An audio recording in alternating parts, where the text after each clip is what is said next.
À l'heure où la maladie mentale est encore sujette à certains tabous, des changements importants s'opèrent au sein des organismes psychiatriques spécialisés dans la santé mentale. Le suivi de proximité commence progressivement à se développer pendant que l'hospitalisation devient beaucoup moins systématique. Ces changements sont soutenus par des organismes comme l'UNAFAM qui accompagnent les proches aidants des malades à une bonne prise en charge à domicile. Alors l'UNAFAM, c'est l'Union nationale des familles et amis de personnes malades et ou handicapées psychiques. Nous sommes une association nationale de proches de personnes qui souffrent de troubles psychiques. Nous avons différents axes d'action. C'est principalement l'accueil des familles qui se trouvent confrontées à la maladie psychique, l'accueil, le soutien, la formation, l'information, l'aide d'une manière générale aux proches de malades psychiques, puisque la maladie psychique est quand même très spécifique. Et quand ça arrive dans une famille, on ne s'y attend pas forcément, pas du tout. Et ça demande d'y être formé et d'être vraiment informé sur cette pathologie. On sait qu'en ce moment, il y a des structures qui ferment dans les hôpitaux. L'important, c'est pour nous, proches de malades psychiques, c'est qu'il y ait une bonne prise en charge globale sur le plan médico-social à l'extérieur, puisque maintenant,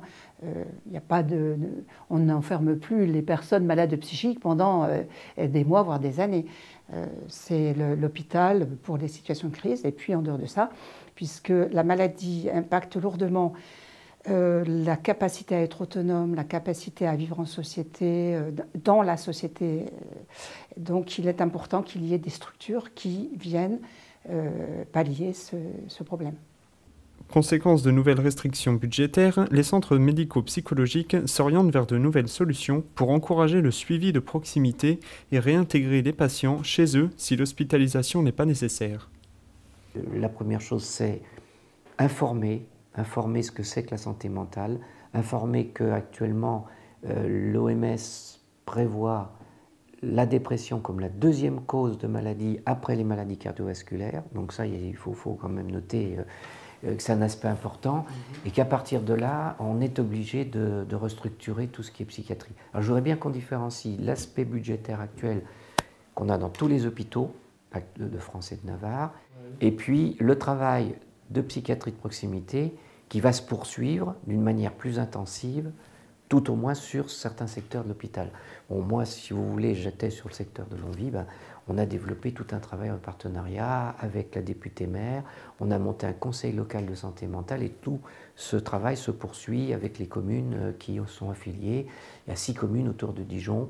Et puis, notre implication dans le contrat local de santé du Grand Dijon. On est un peu pressé par les considérations budgétaires parce que ce sera obligatoirement un travail différent, mais la partie intra-hospitalière étant allégée, eh bien, on va se retrouver sûrement avec un coût beaucoup moindre, mais ce qu'on veut, c'est plus d'efficacité.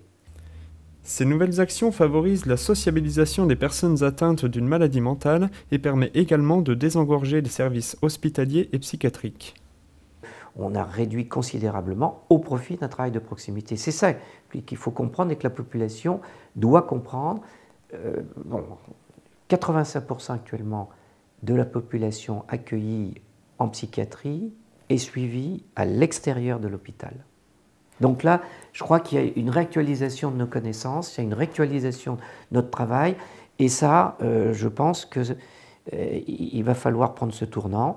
Mais j'insiste, moi là, je parle en tant que médecin et aussi en tant que président de la commission médicale d'établissement de l'hôpital. C'est pas au rabais qu'il faut faire ça. Si on a une équipe mobile, c'est avec des médecins, c'est avec des psychologues, c'est avec des soignants, des infirmiers et des assistantes sociales. Enfin, vous voyez, il y a tout un travail de collaboration. C'est pas des visites à domicile pour savoir si le malade va bien. Ça va pas se faire du jour au lendemain.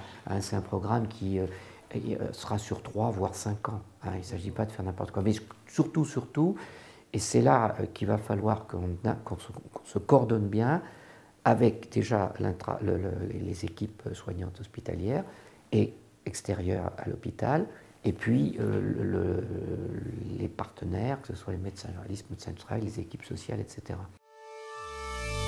Une réaction? Un témoignage? Commentez ce reportage sur dijonsanté.fr.